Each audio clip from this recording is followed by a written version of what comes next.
Yeah, so last time we had this theorem about the congestion ratio, which I was denoting by B, and then I was going through a specific example or application of this when we have a random walk on groups. Okay, so let's say, let me just write what we had last time. So suppose we have P and P tilde are random walks on a group G, driven by some measures on G, which we can call mu and mu tilde. And then, okay, we're going to let S be the support of mu, and S tilde will be the support of mu tilde.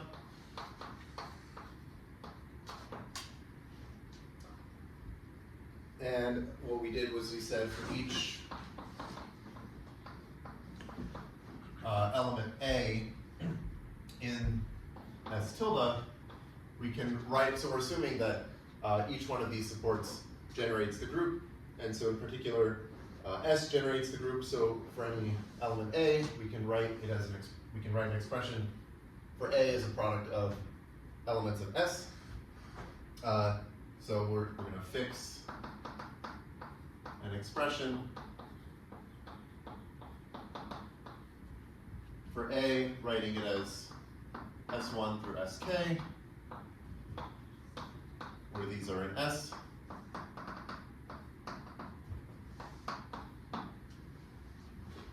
And we let n of Sa be the number of times S appears in this expression.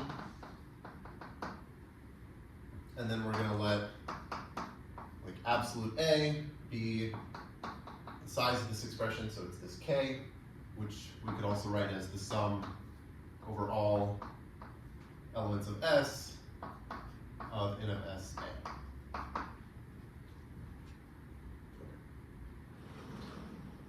And then a proposition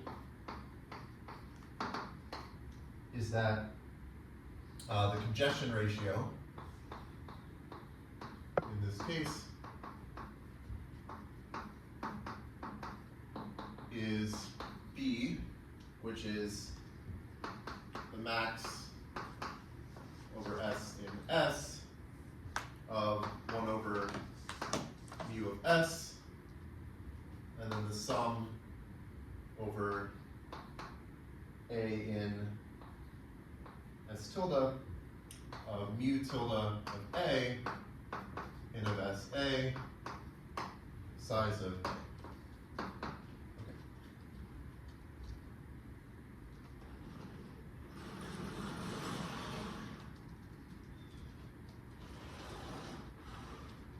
So for the proof,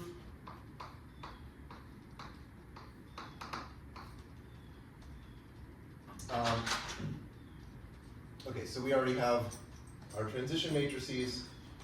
I think I started writing out this last time, but okay, we're going to let E be the set of pairs GH such that P of GH is greater than 0. And similarly for E tilde.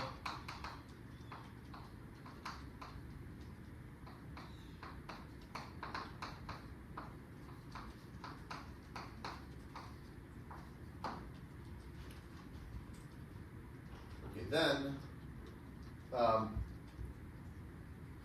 if we have some edge E, which is G comma H in E, then Q of E, so this this Q that we, so this is like Q of GH, which is the stationary probability of G times P of GH. But then the stationary probability for this random walk in a group is going to be uniform. So this is just P of GH divided by the size of the group. We're assuming it's a finite group. And this is mu of G inverse H over the size of G. Okay, then similarly,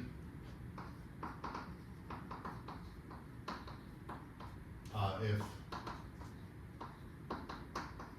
this edge is in B tilde, we have Q tilde, which is just the same Q, but for the P tilde Markov chain. So this is going to be Q tilde of E is mu tilde of G inverse H over the size of G. Okay. Now, if I have an edge B comma C in E tilde, I can, okay, so what this means is that I can write C as BA for some A in the support of mu tilde, so S tilde.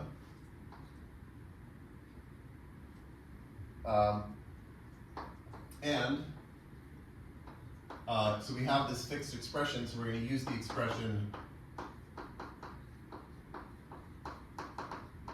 for A as a product of elements of S. So this is the A equals S1 through Sk, and we use this to write C as B times the product of these S1 through Sk. So this gives an E path from B to C. So, okay, this gives an E path gamma BC from B to C. Okay, then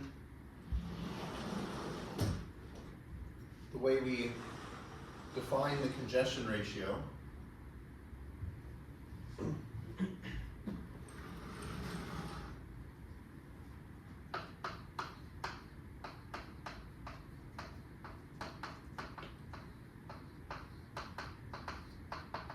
is B is, okay, it's the max over edges E and E of 1 over Q of E, and then sum over G and H such that gamma sub GH contains the edge E. So this was, we had this definition where we're summing over the elements of, like, over the state space such that this path contains this given edge that we're considering.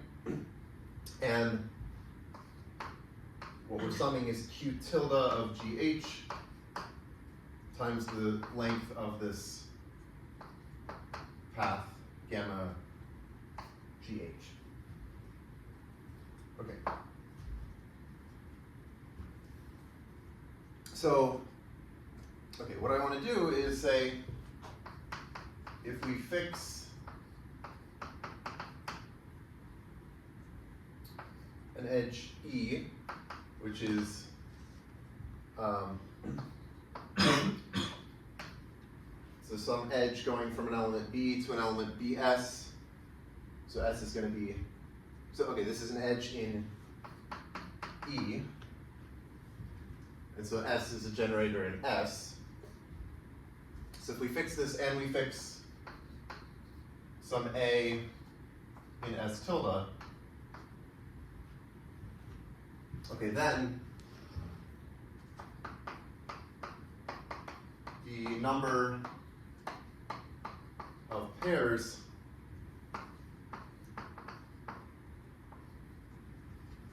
GH such that H equals GA, also such that E appears in this path gamma GH is in of SA. Okay, so we're looking at the number of pairs GH such that this fixed edge that we have here is in here, or sorry, is in gamma sub GH, and just by the definition of in of SA, because this is the number of times that S appears in A, that's going to be the number of times that, the number of pairs GH such that this works is in of SA, because we fixed A and what am I saying here?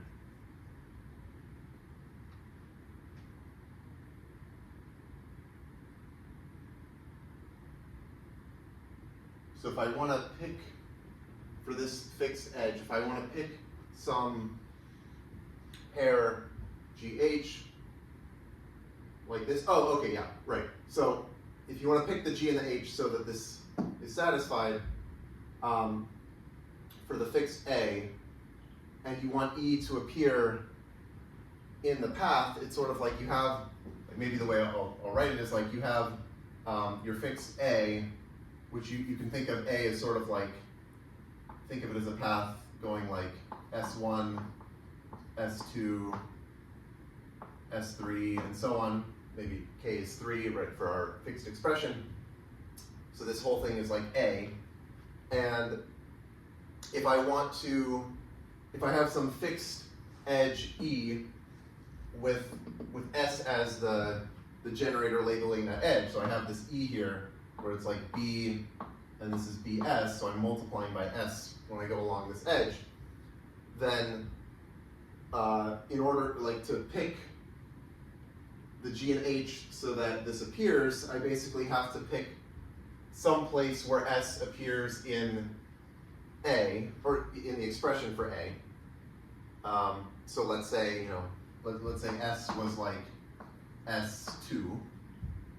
Then I would say, okay, I'm going to fix, I want this to be my S2, so then I have to have like an S1 here and an S3, and then that determines what my G and my H are. Does that make sense? Like is this confusing? Okay, so maybe what I'll say is, maybe I'll do an example. Okay, well, yeah. So if I have, maybe A is like,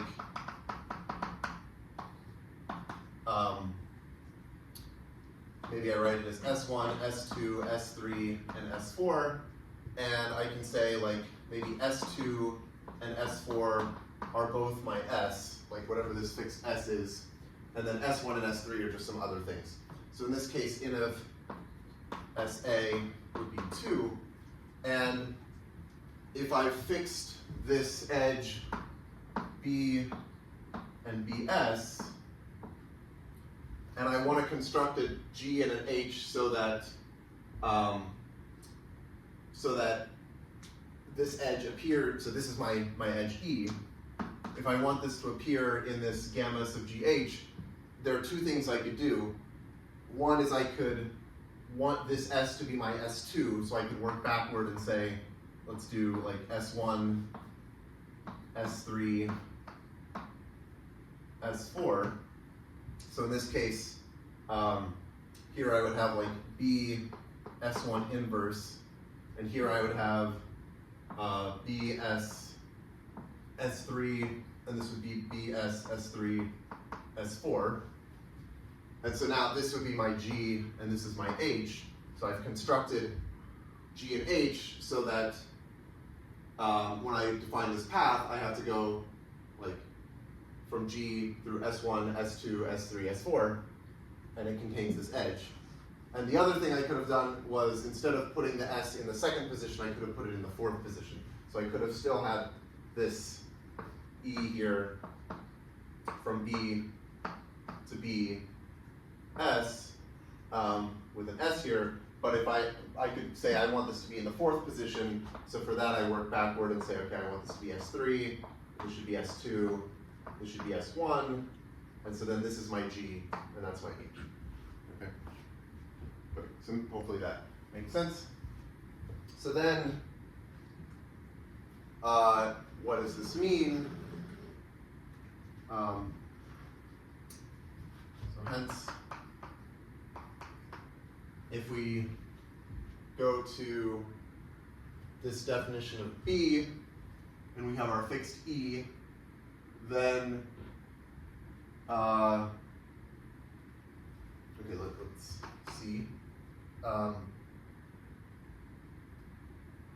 B should be the max over E and E of, well, okay, size of G over P of E, right? So this is 1 over Q of E.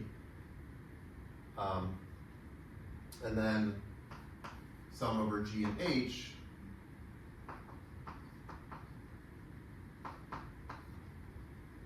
of P tilde of GH over the size of G, so that's just Q of G, or Q tilde of GH, and then I want the size of gamma GH. Okay, so here all I'm doing is using that, but saying Q is the same as like P over the size of G, and Q tilde is P tilde over the size of G, and then this I can say should be the maximum over S in S of, okay, let me write it as 1 over mu of S sum over, well, I guess it's what I want here, this thing. So why are they the same?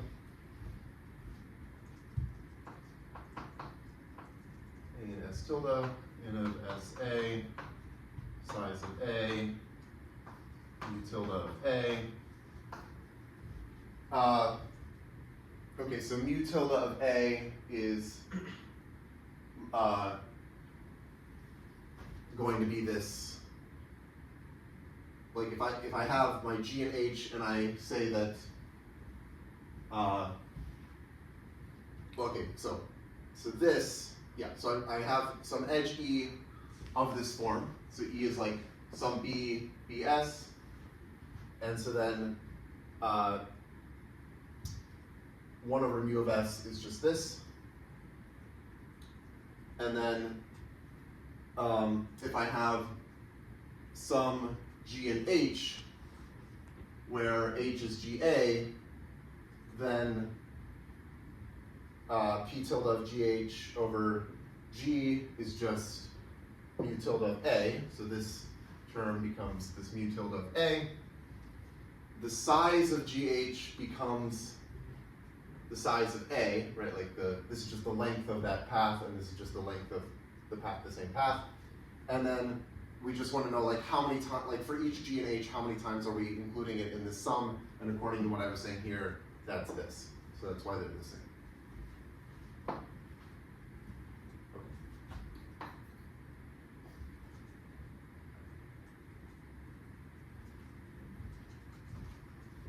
Okay, so then for these random walks on G,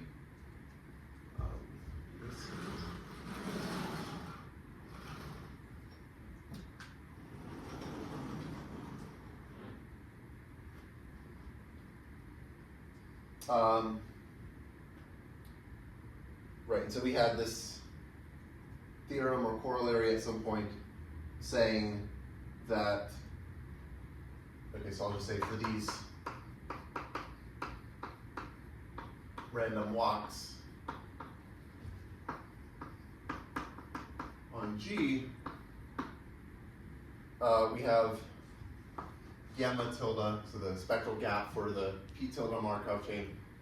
We said this was at most the max over x in x of pi of x over pi tilde of x times b gamma.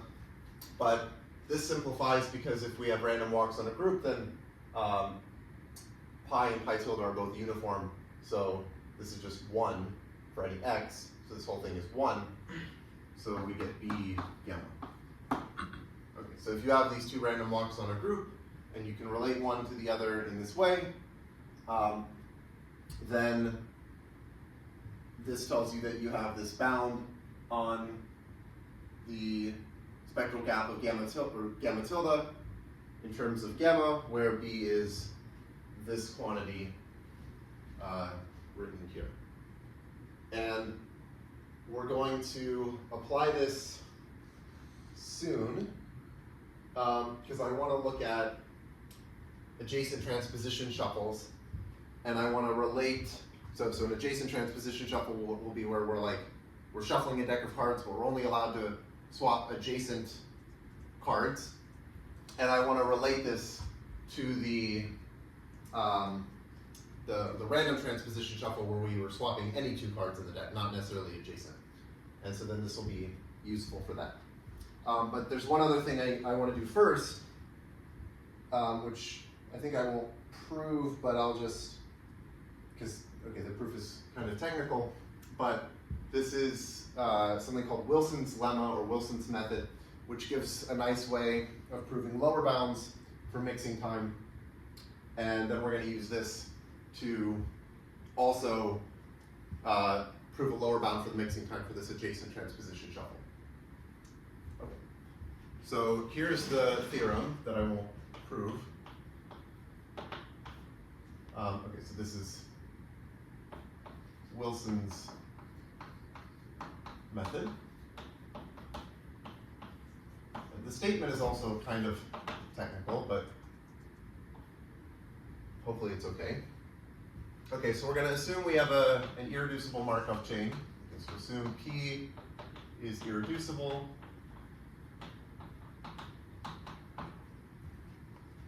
We're going to let phi be an eigenfunction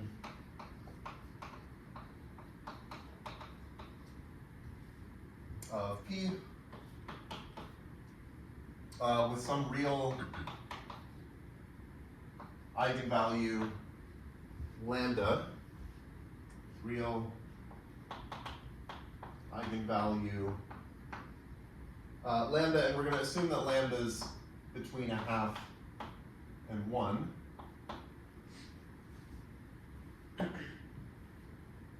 Okay, now we're also going to fix some epsilon between 0 and 1, and we're going to look at like the mixing time T mix of epsilon. And we also want to have some number r greater than 0, such that if we look at the expected value when we start the Markov chain at some x, so x, okay, and maybe I'll just write out what this is. The expected value of the absolute value of phi of x1 minus phi of x squared is less than or equal to r for all x in x. Okay, so this is just saying if we start the Markov chain at little x and we go one step, then we want the expected value of the amount that phi changes, well, the square of that. We want that to be at most r. So r is some upper bound on like how much this eigenfunction can change in this one step of the Markov chain. Yep. Okay, then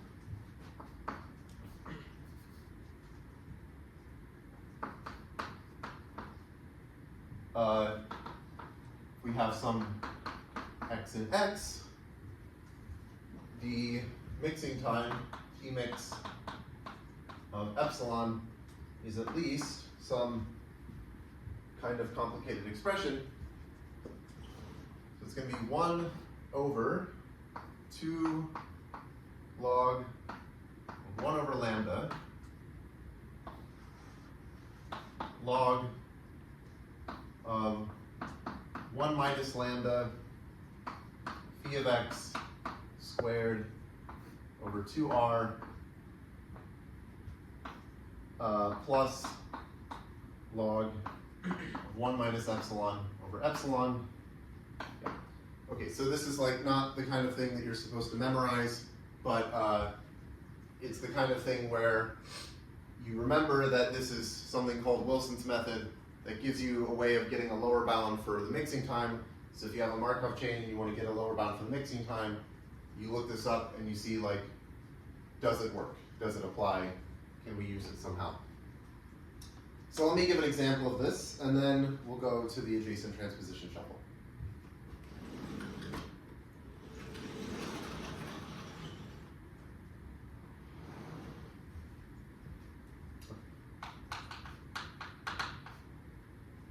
Example. Okay, so let's go back to the lazy random walk on a hypercube.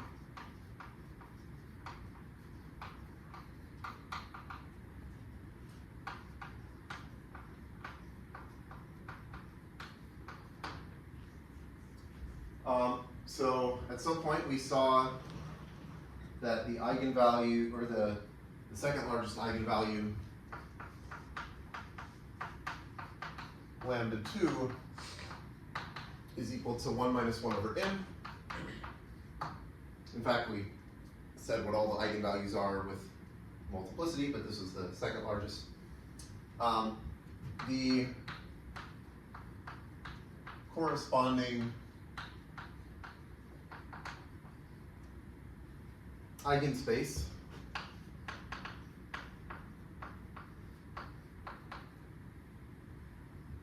has dimension n. Okay, so this was, if you remember, like the eigenvalues were like 1 minus the size of a set divided by n, and we chose that set to be some set of a given size, and if we look at the sets of size 1, then we get this eigenvalue, and there are n sets of size 1, or like n subsets of bracket n of size 1. So there are a lot of eigenfunctions with this eigenvalue, but here's one. So one eigenfunction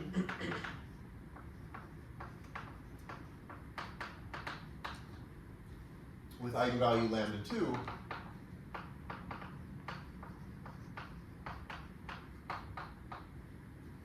is, so this will be phi of x is, I'll call it w of x minus n over 2, where w of x is just the sum of the entries in our state. So our states are like 0, 1 vectors, so we're just looking at the number of ones. So where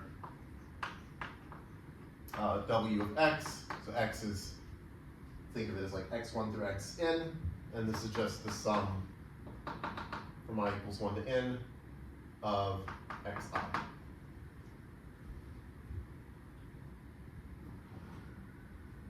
And then for all y in x, we have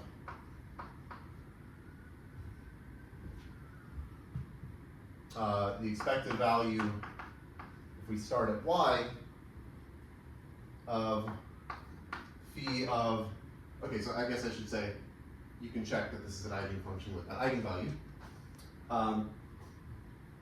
And then if we look at the expected value of phi of x1 minus phi of y squared,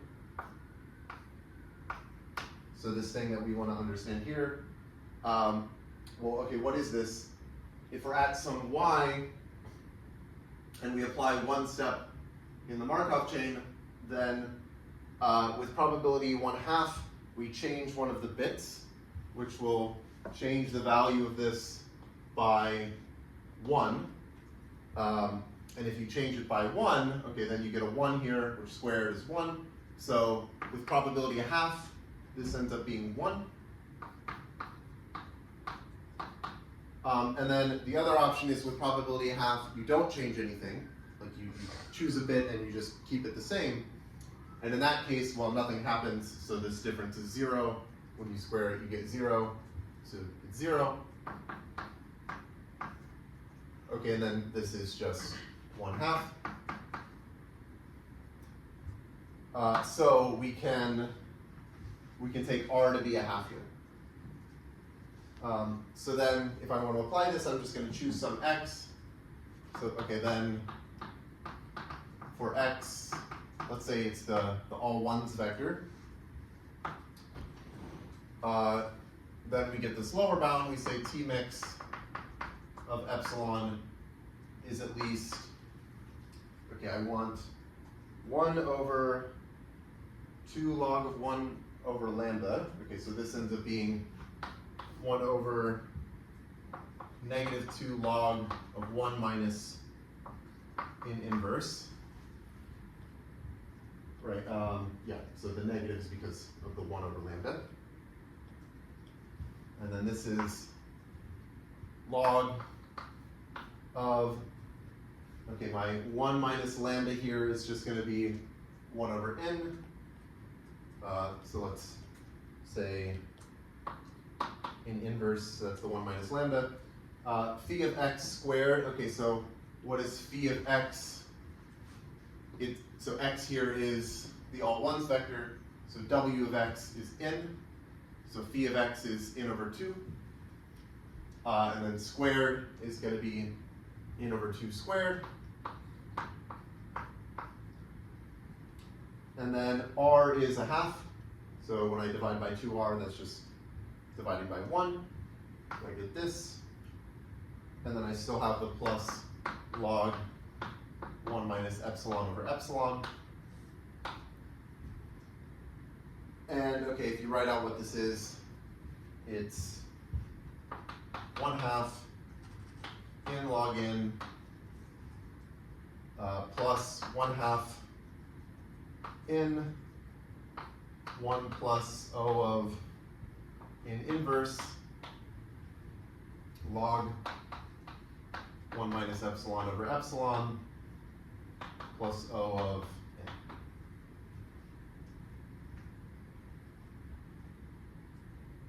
Yeah. Okay, so this is just like an example of how we can plug in various things into Wilson's method. We get some lower bound. And now, okay, now I want to talk about the adjacent transposition shuffle. And we're going to use both of these things, the Wilson's method and this congestion ratio, to bound the mixing time.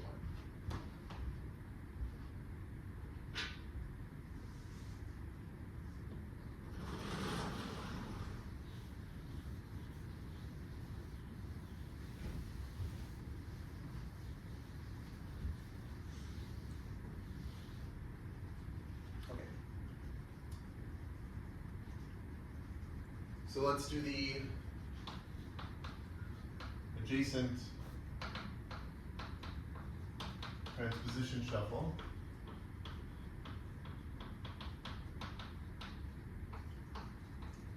This will be a lazy version. Okay, so this is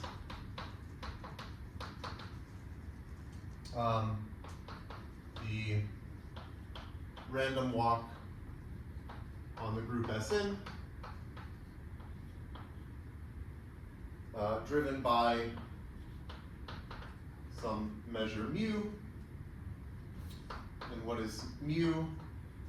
Well, mu of the identity is a half. So what that's saying is that when we run this random walk, with probably half we stay still, meaning we multiply by the identity. And then otherwise, mu of the transposition swapping I and I plus 1 should be 1 over 2 times n minus 1. And okay, if you do this for all of these adjacent transpositions, this will sum up to a half, and then we have a half, and so all the other probabilities are 0. And mu of sigma is 0 for all other sigma. Okay, so what I want to do, okay, so all this is at each step I either stay still or I pick 2 adjacent cards and I swap them.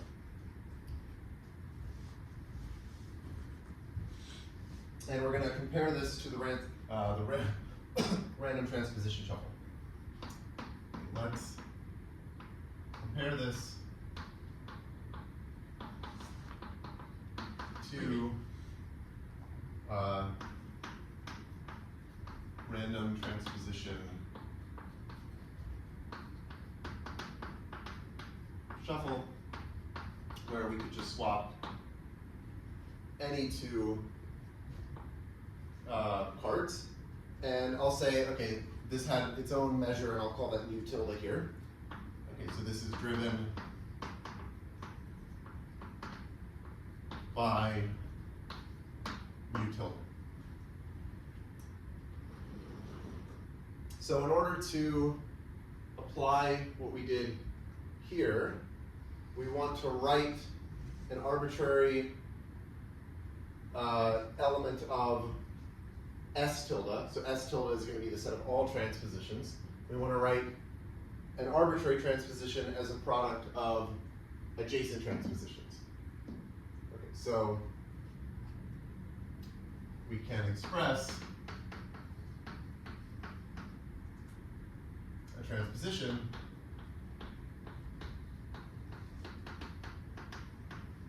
say A, B as, well, we just, okay, AB is what you get by doing A and A plus 1, so you swap those. Oh, I guess, okay, maybe I'm reading it backward, but whatever, it should be, well, it's going to be a palindrome. Okay, B minus 2, B minus 1, B minus 1, B, B minus 2, B minus 1, and then A plus 1. Right, so if I want to swap A and B, I basically swap A with A plus 1, and then I swap A plus 1 with A plus 2, and I keep doing this, so I'm just moving A all the way up, and then I swap it with B, and then I move B all the way down to where A was.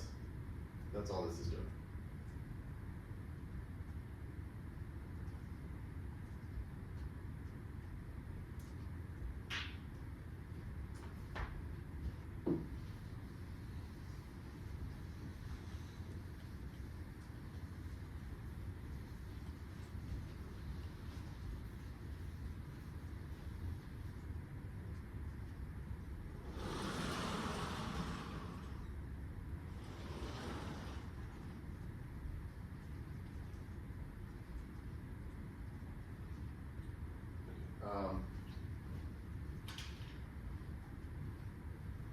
So what is the congestion ratio?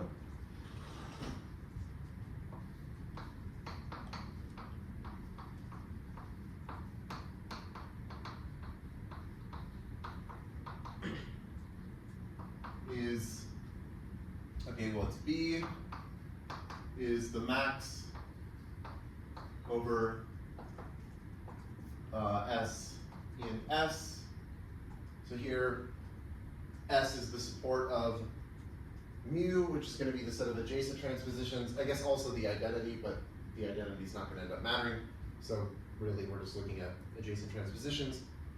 And we're going to have 1 over mu of s. Oh, maybe I have it already written over here. Yeah, it should just be this. So I have the sum over a in s tilde. Oh, maybe I'll, well, yeah, sure. Mu tilde. Yeah, maybe I'll write it as sigma since I'm thinking of it as a permutation. So the sum over sigma and s tilde of mu tilde of sigma in of s sigma size of sigma. And again, this means like the number of adjacent transpositions. So sigma is going to be a transposition, and this is going to be the number of adjacent transpositions in this expression that we've written for it. Okay, so this is less than or equal to the max over s and s of 2 n minus 1, because that's going to be 1 over mu of the adjacent transposition. And then we have a sum over sigma in s tilde of 2 over n squared. So that's mu. So when we had the mu tilde, this is our generator for this is the probability distribution that's driving the random transposition shuffle, and the probability of choosing some transposition was 2 over n squared.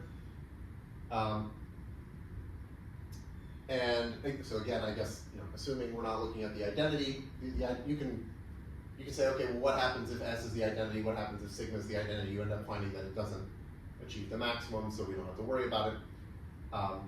So you end up getting this, and then we still have the n of S sigma size of sigma. Okay, what is this?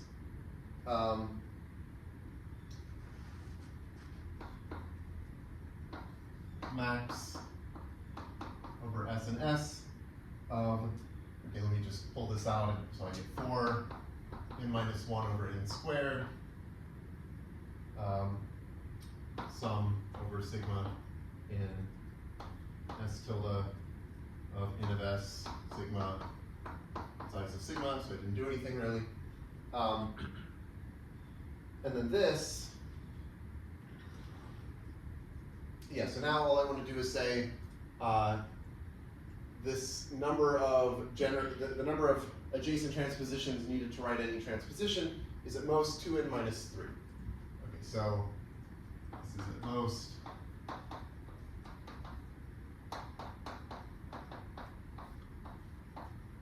so this, for any sigma, this is going to be at most 2n minus 3, and then we still have this.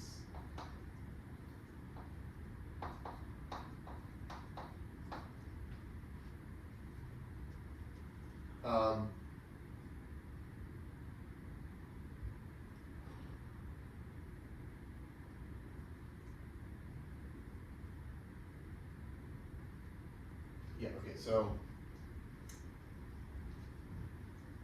I'll write it here. Okay, so for if S is our adjacent transposition swapping I and I plus 1, we have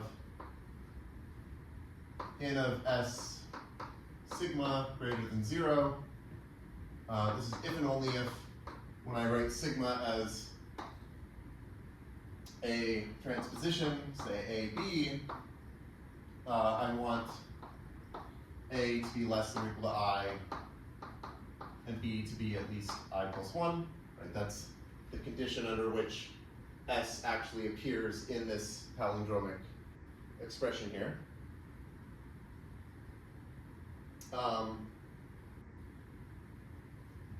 And in this case, so okay, so if this is true, then the number of times it appears is at most 2, right? Like in this expression, each transposition appears at most 2 times. Well, most of them appear exactly 2 times, except for this one here in the middle appears once. So anyway, it's at most 2. So thus, if we look at what is this sum, the sum over sigma in S tilde of n of S sigma is at most 2 times the number of terms. So it's at most 2 times the number of ways of choosing A and B with this property. So that's going to be the number of ways of choosing A should be I, and the number of ways of choosing B should be n minus I. Okay? Right. So again, like each term here is at most 2, and then the number of terms in the sum is the number of ways of choosing A times the number of ways of choosing B, which is I times n minus I. Okay, so finally, B is the max over all possible choices of I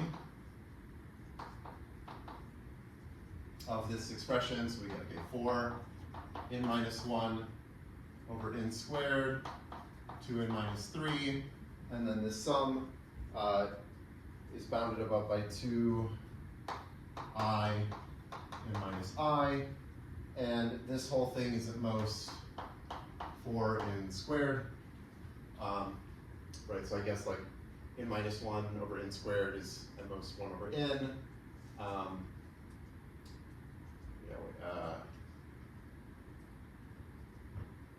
The I n minus I is at most n squared over 4. Okay, so anyway, you work it out, you get that it's at most 4 n squared.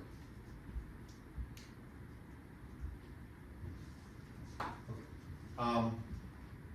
So now what I want to do is use, like at some point we had bounds for the mixing time in terms of the relaxation time. So remember, the relaxation time is 1 over the spectral gap gamma. And I want to use both of those.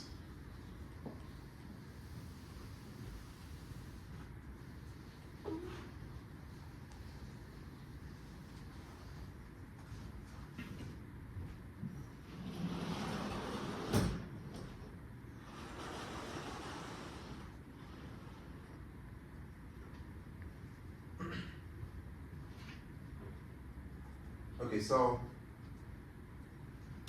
at some point we saw before, for the random transposition shuffle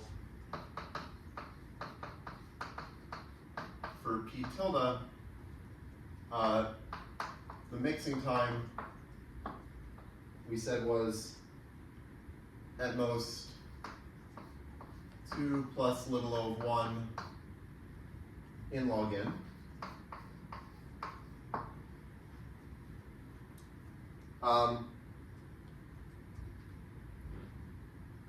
Maybe okay.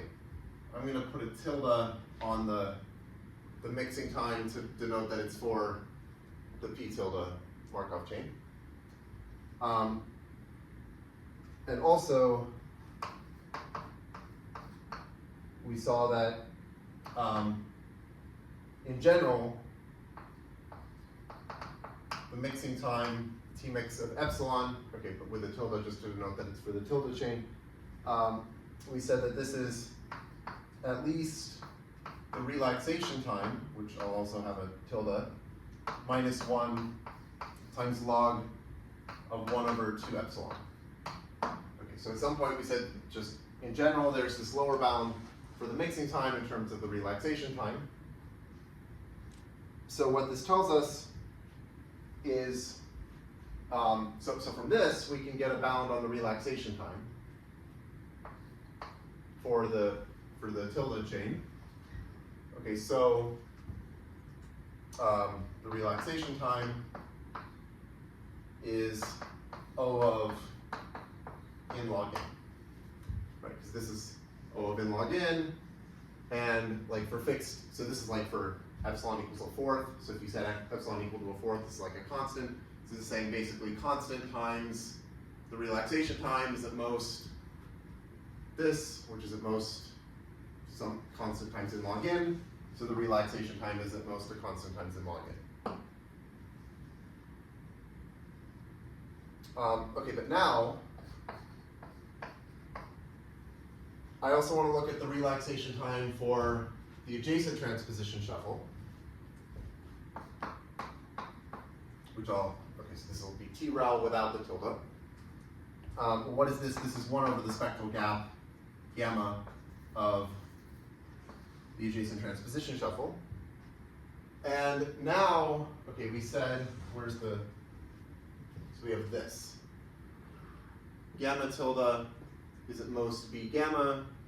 Okay, so 1 over gamma is at most B over gamma tilde.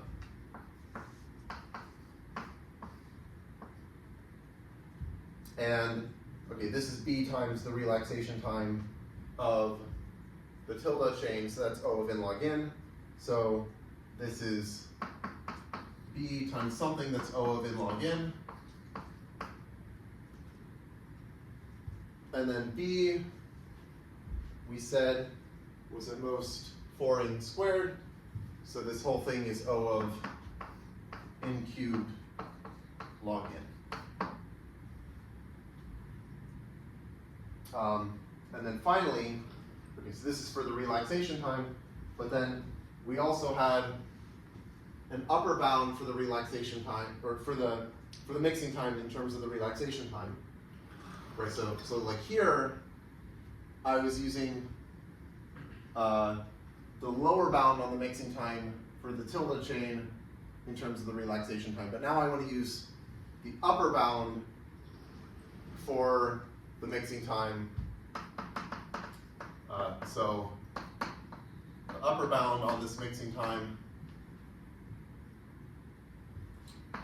which was T-rel times log of 1 over epsilon pi min.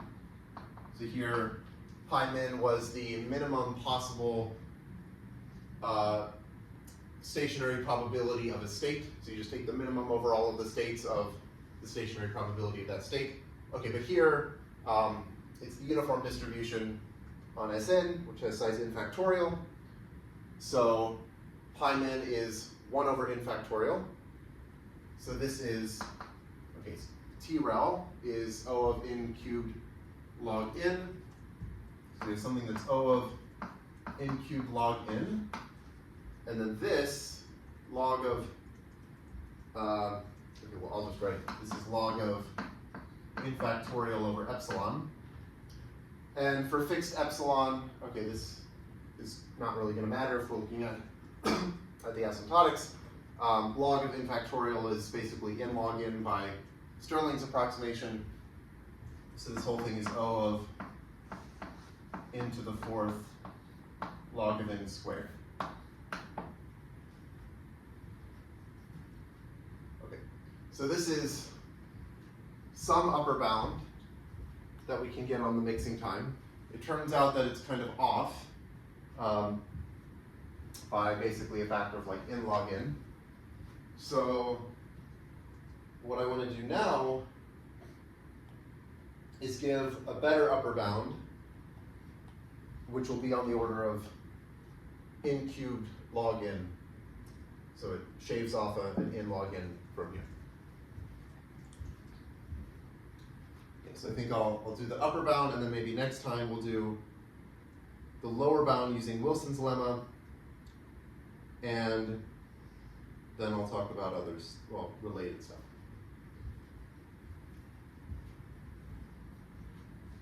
Okay, so for this, I want to do an upper bound using a coupling.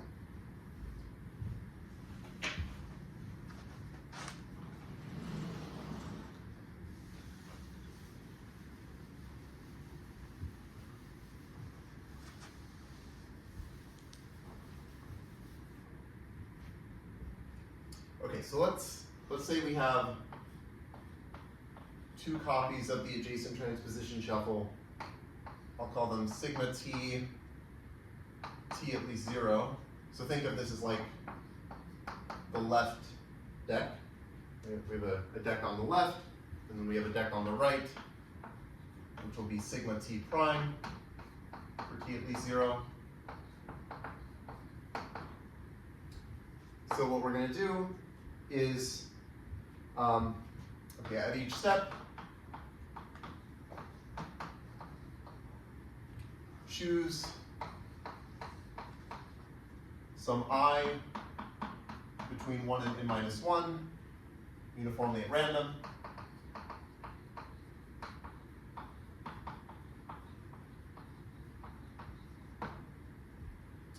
I'm going to flip a fair coin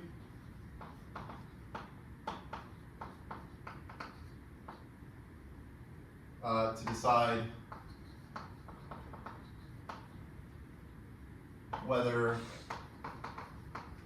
to apply the transposition I plus 1 on the left,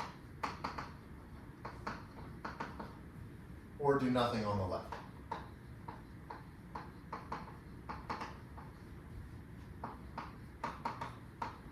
Okay, so I've chosen my adjacent transposition, and when I look at the left-hand deck, I'm going to flip a fair coin and use that to decide whether to swap the cards in positions I and I plus 1, or just do nothing.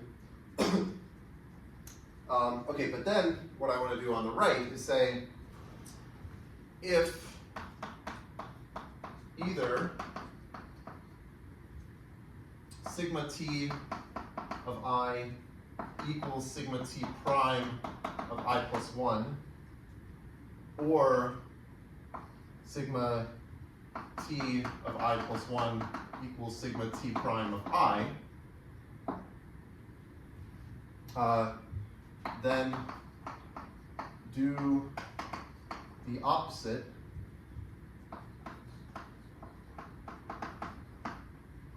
so meaning apply I plus 1, or do nothing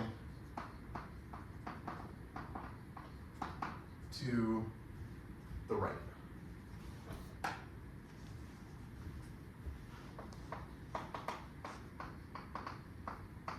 So, okay, the idea here is I'm either swapping two adjacent cards in the left deck, or I'm doing nothing.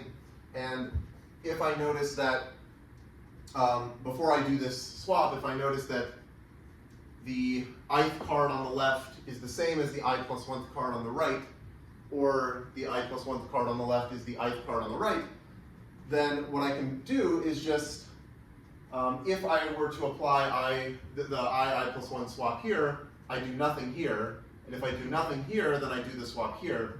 And that'll make it so that these cards that were like almost, like the same card that were almost in the same position, now they end up being in the same position.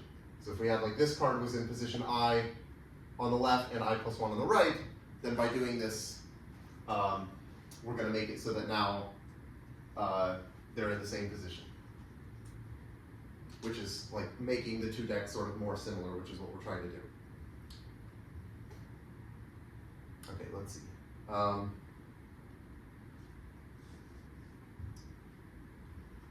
So let's fix a card A, and we're going to let tau A be the first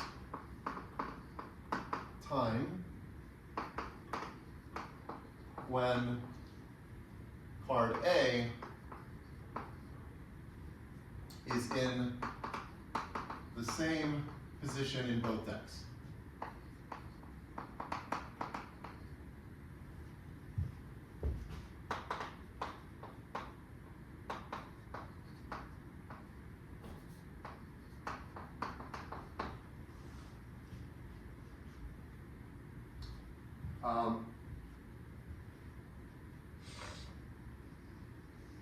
And actually, let me also just define, okay, so let y sub t be the distance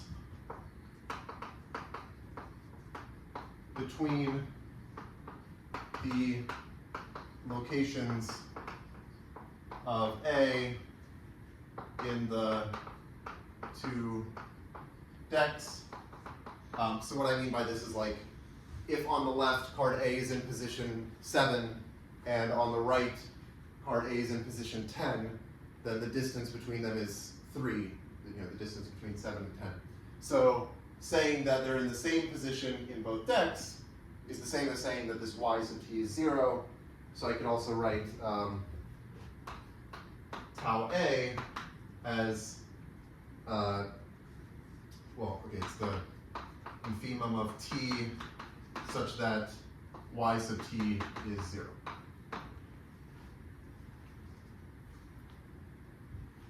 And okay, one thing to note is that, so note that if yt is 0 for some t, then that implies that yt prime is 0 for all, or maybe I'll just write it this way. Note that yt is 0 for all t at least tau a. So once A is in the same position in both decks, this coupling rule, just by the way it's working, it's never going to put them into different places.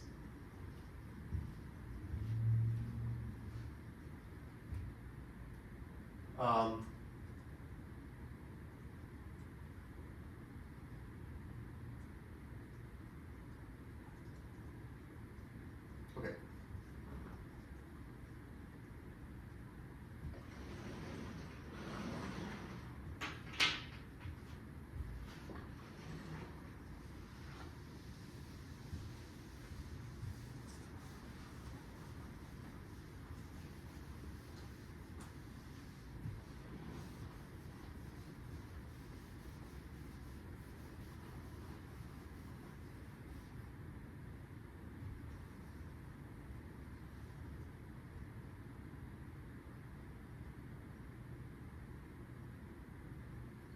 Okay, so another thing is that our coupling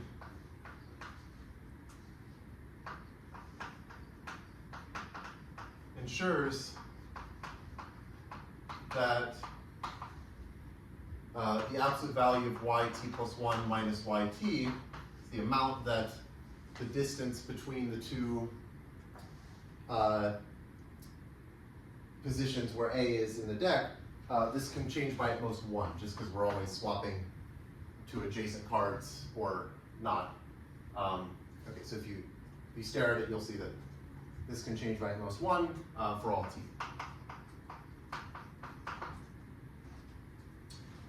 Okay, so now what I want to do, maybe I have time for this, let's see. I want to look at a Markov chain that's going to basically, well, it'll be related to this y sub t chain. It's not going to be exactly the same, but let's see.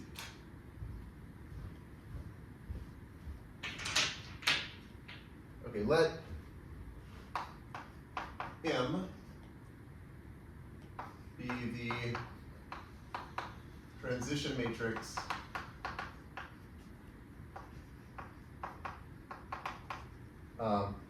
of the following Markov chain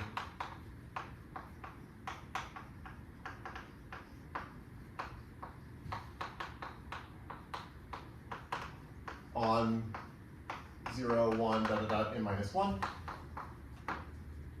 Okay, so instead of writing out what the matrix is, I'm just going to draw the transition diagram because I think that's easier. So my states are 0, 1, 2, 3, all the way to n minus 2, n minus 1. And, okay, what are going to be the transition probabilities? so I want it to be so that each one of these, if you're at any one of these states other than 0, you move to the left with probability 1 over n minus 1.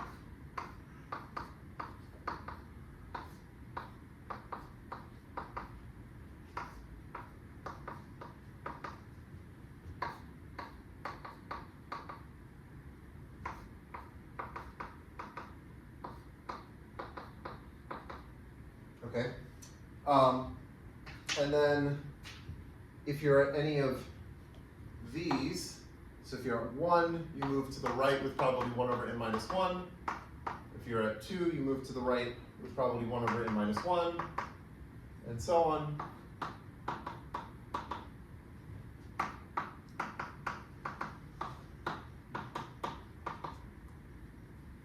And then the other thing that can happen is you can stay still.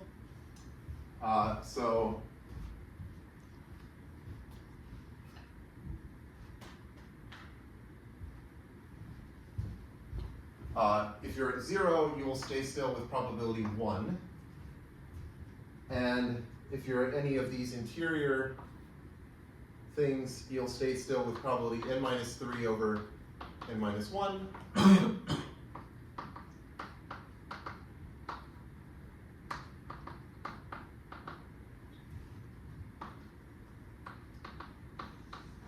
And if you're at n minus 1, you stay still with probability n minus 2 over n minus 1. Okay, so this is some Markov chain on these numbers.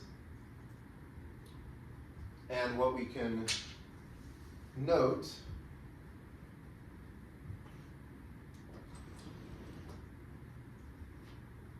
is, okay, for I between 1 and n minus 1, if we look at the probability that y, so t plus 1 equals I minus 1 given yt equals I, and given some, like whatever the dex at these times, at this time t is, whatever these dex are, so that the probability that the distance between the positions of A and the two decks goes down by 1, you can check is equal to the probability of going from I to I minus 1 in this Markov chain. So it's going to be 1 over n minus 1 if you're in any of these places. Okay. Yeah, so maybe I'll just say, okay, this is 1 over n minus 1. Then, okay, the other thing is, I'll just put it here, and the probability that it goes up by 1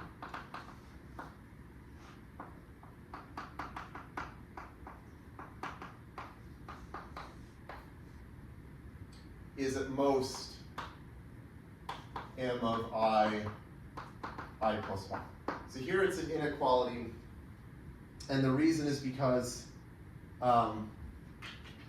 you could have something like, okay, like here's an example. You could have a situation where, like maybe I have 4 cards in my deck, so this is on the left, this is on the right, and maybe A is here, and A is here, and you want to know what's the probability of the distance increasing. Well, the only way the distance can increase is if you choose to do this swap here. And the probability of doing that swap, so moving the A over here, is 1 over 2 times n minus 1. Because you have to choose like I equals 1 basically to do this swap here, but then there's like a 1/2 chance that you do nothing, and there's a 1/2 chance that you actually do the swap.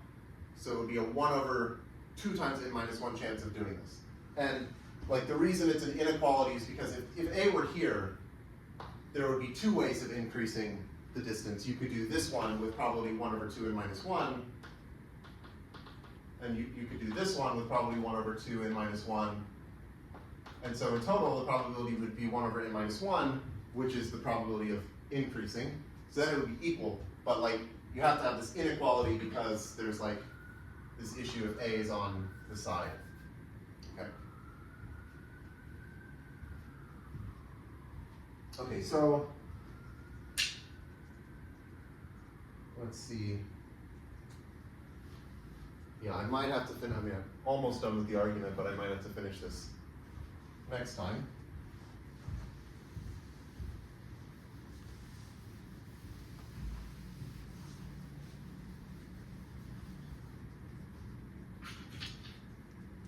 Okay, so if we look at this yt for t at least 0, this is not a Markov chain.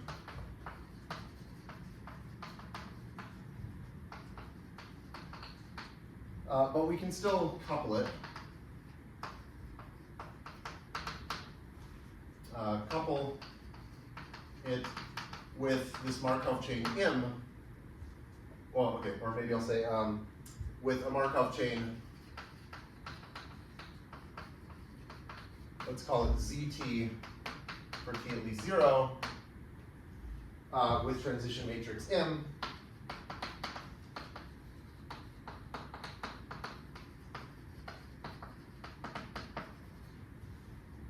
So that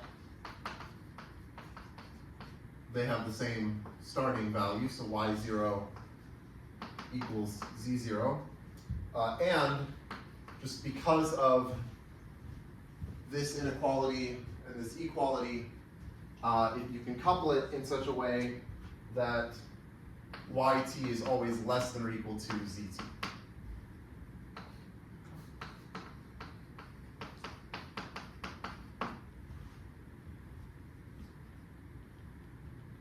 Okay, then, okay, maybe the last thing I'll write, and then I'll just finish the argument next time, is what this implies is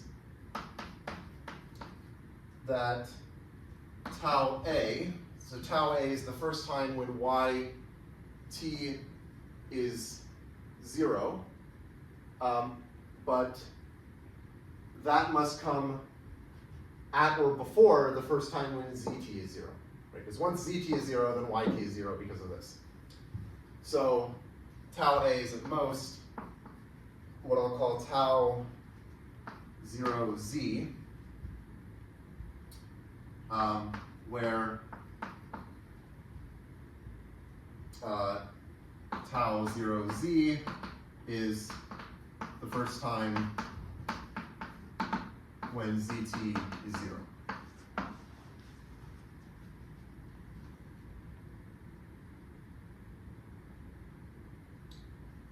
And yeah, then okay, we're going to do some, I'll just sort of assert some things. I mean, this is not a very complicated Markov chain, so I'll write down some stuff next time. But the point is, what we're going to show is we will show that T mix of epsilon is at most 2n cubed log base 2 of n, which is not quite the correct, it's not quite the correct thing up to a constant, or the constant is not correct, but it's the correct order of magnitude. So it turns out that the correct mixing time is on the order of n cubed log n, and I'll say more about that next time.